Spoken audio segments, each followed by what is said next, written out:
Could the longest-serving statewide elected official lose his job? Here's what's going on with the Democratic primary for Massachusetts Secretary of State. Josh Zakim was just 10 years old when Bill Galvin was first elected as the Secretary of State of Massachusetts. Now, the Boston City Councilor is giving Galvin the toughest challenge of his 24 years in office. Zakim's insurgent primary campaign for Secretary of State earned the party endorsement at the state Democratic convention in Worcester over the weekend. The 34-year-old Boston City Councilor received 55% of the vote from delegates Saturday. Galvin, the longest-serving statewide elected official in Massachusetts, received 45%. Ad choice advertising in red invented by Teats. The surprise upset means that Zakim has the official stamp of approval from the party over the six-term incumbent Secretary of State, as the race heads toward the Democratic primary in September. It's the first time since 1982, when primary challenger Michael Dukakis ousted incumbent Gov. Ed King, that Democratic delegates have snubbed a statewide incumbent in favor of a primary challenger. Advertisement. However, the endorsement doesn't mean the race is over, far from it. That said, Zakim's campaign and some unfortunate recent headlines have put Galvin, a 67-year-old Brighton native, as close to the brink of losing his job since he first won it in 1994. Who is Josh Zakim? Perhaps the name sounds familiar. For anyone who has ever lived, or driven, in the Boston area, it probably should. Zakim's father, Leonard Zakim, was a longtime civil rights leader and Jewish social activist. As the head of the Anti-Defamation League's New England chapter, Leonard Zakim was deeply involved in Democratic politics and worked to forge bridges between interfaith communities. 4 years after his 1999 death from cancer at the age of 46, the now iconic Leonard P.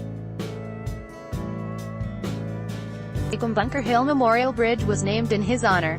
That said, Josh Zakim has been working to make his own mark on the Boston community.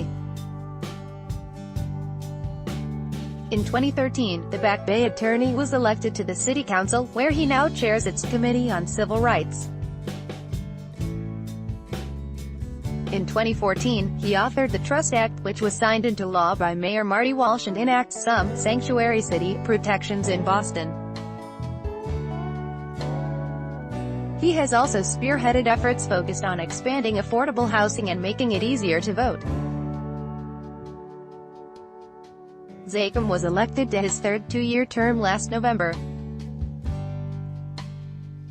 Advertisement. Shortly after his re-election, the city councilor announced he was launching a Secretary of State primary campaign to unseat Galvin. Zakim called for a new era of leadership on Beacon Hill focused on inclusion instead of exclusion, and a Secretary of State committed to fighting every day to protect our values and principles here in Massachusetts. As elected leaders in a democracy, we have an obligation to work to increase, not restrict, access for voters, particularly voters who for too long have been disenfranchised, he said in his announcement. What is the crux of their debate?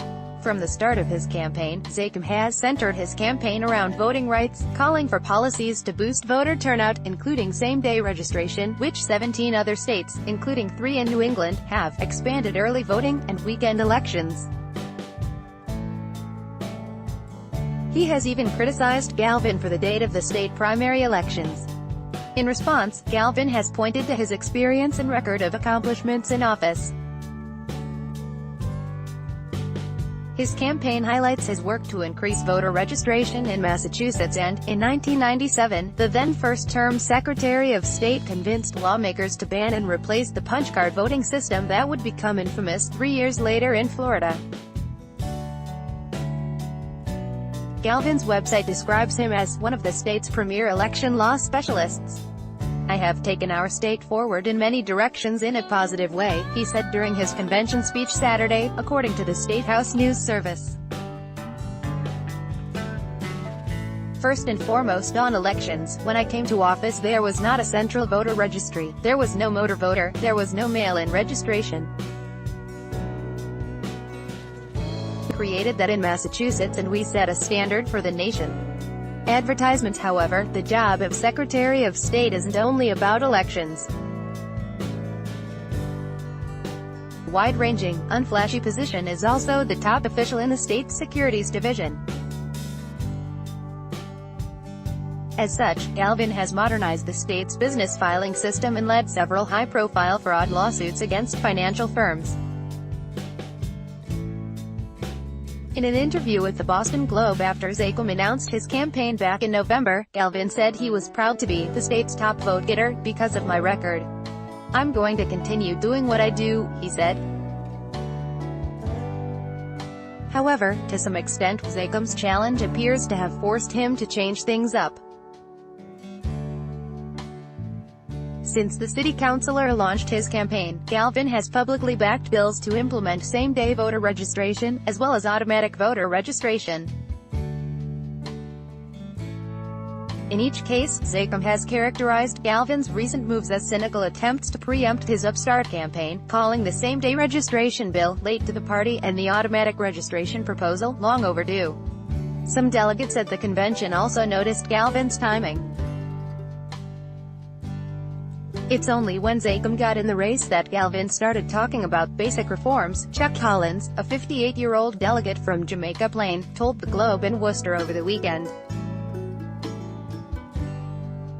How has the race gone up to this point?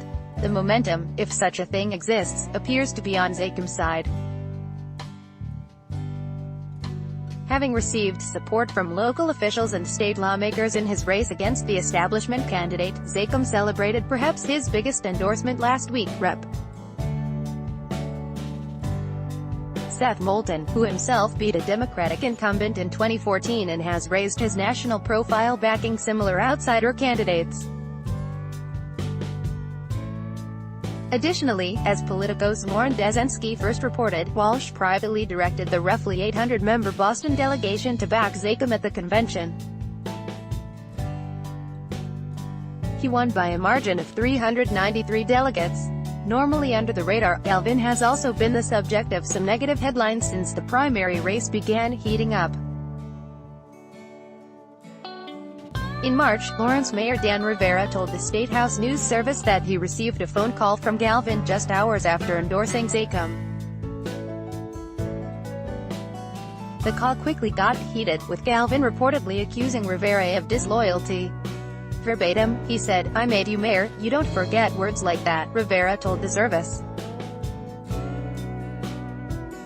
Nicknamed the Prince of Darkness during his career as a state representative for his behind-the-scenes maneuvering, Galvin later told the Globe that Rivera mischaracterized the exchange. In May, Galvin's office reprimanded 6 employees after several Globe reports found that nearly 20 were performing political work for the Secretary of State's campaign during business hours. Despite criticizing Galvin, Zakheim was also found to have received campaign help from employees in his city council office during business hours. So is Galvin actually vulnerable? "I've never been the favorite of party activists," Galvin told the New York Times back in 2003. So perhaps the result of the delegate vote over the weekend shouldn't be surprising. After the vote, Galvin's campaign noted that he has twice won the party nomination after not getting the convention endorsement. However, both of those times, the 1990 state treasurer's race and his first campaign for Secretary of State in 1994, were before he became the incumbent Secretary of State. Since 1994, Galvin has faced just one primary challenger, Amherst lawyer John Boniface, in 2000, and he won with more than 80% of the vote.